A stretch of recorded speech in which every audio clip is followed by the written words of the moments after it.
So what's it really like to be in charge of a major city's police force?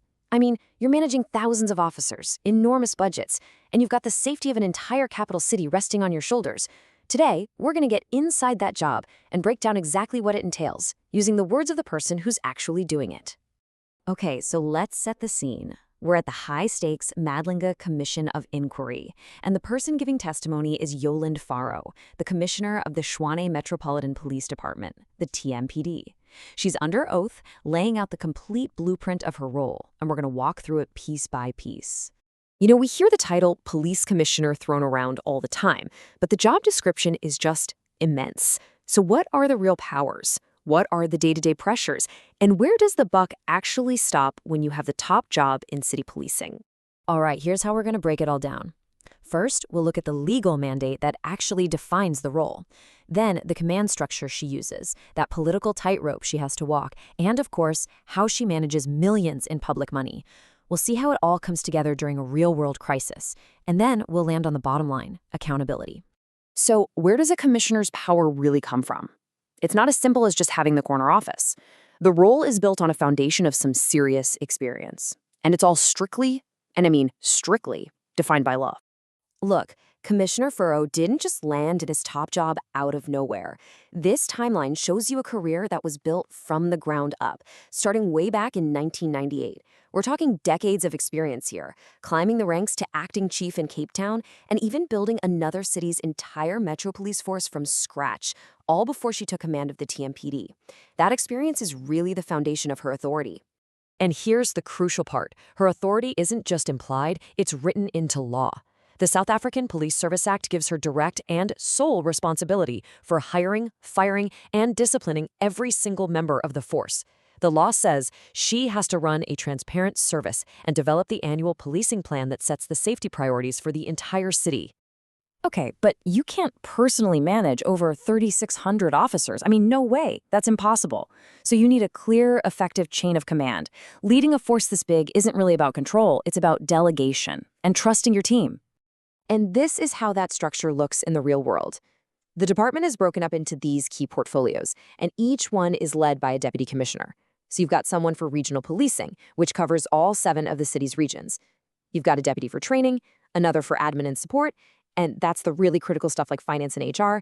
And then you have all the specialized units, covering everything from asset protection to drug enforcement. Commissioner Faro used this really powerful analogy in her testimony. She said, look, you have ultimate responsibility, but you have to empower your ministers, in her case, the deputy commissioners, to manage their specific areas. It's really the only way an organization of this size can function effectively. But you know, leading the force is only half the battle. The commissioner is constantly walking this delicate tightrope between her operational independence and her administrative accountability to the city's civilian government. It's a real balancing act. This slide just lays out that tightrope perfectly. On one side, she has total operational independence. The law is super clear. The city manager can't just step in and interfere with police hiring or promotions. But on the other side, she is directly accountable to that very same city manager, who is her administrative boss. And, get this, her own job ultimately hangs on the city council's approval. Okay, so beyond the policing and the politics, there's another massive part of the job, and that's the money.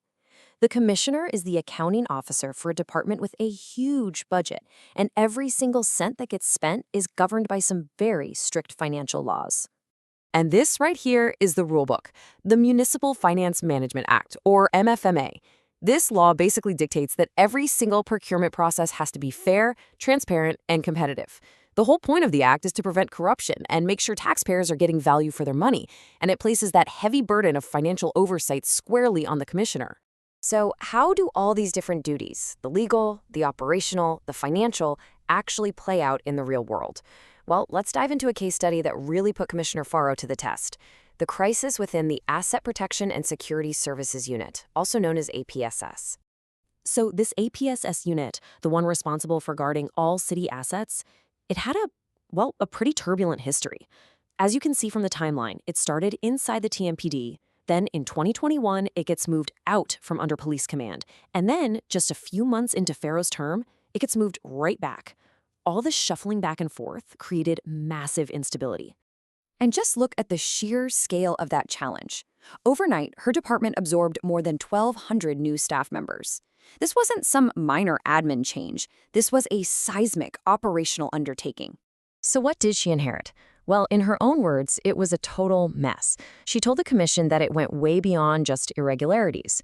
She said she found, and I'm quoting here, clear systems of siphoning of money and evidence of outright criminal activities going on inside the unit.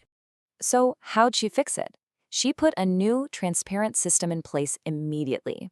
Now, if any city department needs extra security, they have to submit a formal request. Then APSS does a professional risk assessment. And here's the crucial part.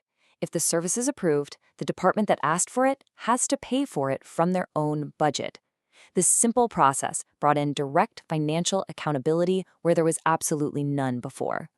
And her response to this whole crisis just perfectly illustrates the absolute core of the commissioner's job. It's not just about keeping order on the streets. It's about making sure there is order and integrity inside the force itself. This quote from her testimony, it just sums up her entire philosophy. For Commissioner Faro, the standard has to be absolute.